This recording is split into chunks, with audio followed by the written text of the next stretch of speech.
برلمانكي واحد دمان وايي نصابكي أما intii uu ku furmi lahaa waana markii saddexaad baan u maleynayaa wiiga kan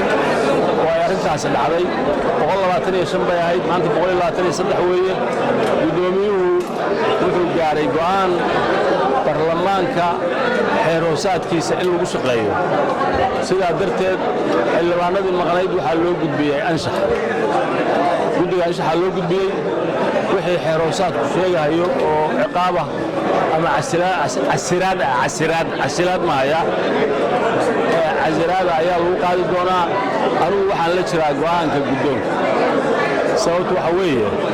barlamaankan wuxuu wakiil ka yahay shacbiga Soomaaliyeed oo dhan 20 milyan buu wakiil ka yahay duruufta dalku marayo waa ogtiin in shacbiga Soomaaliyeed mushahar laga qaato ama allowances laga qaato gudna laga qaato oo aan la soo xaadirin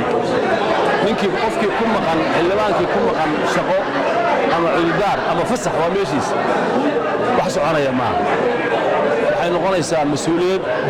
loo idmaray barlamaankan inuusan ka bixin bay noqonaysaa waxa weeye yaa waacid cid nafsak baa la yiraahdaa carab tiraahda ninka wax wacdinayo horta naftaada wacdi barlamaanku shaqadiisa hadduu ka bixi waayo asaga dambiilaha cidda marka annagu saaka 9 subaxnimo markay ahayd 3 saac subaxnimo aanu nimid haddana waa 5 saac 2 saac baan fadhinay waxaan qabanay male xildhibaanada yimid waa ku mahadsan yihiin waxaan idin sheegayaa anuu guddaan shaxna kuma jiro xeer nidaamyo qoladan maxaa la yiraahdaa barlamaanka nidaamiyana kuma jiro xildhibaan caadi aan ahay guddiga beeraha iyo xoolaha iyo kalluumaysiga ku jira laakiin arrintan waxaan uga hadlayaa ka xildhibaan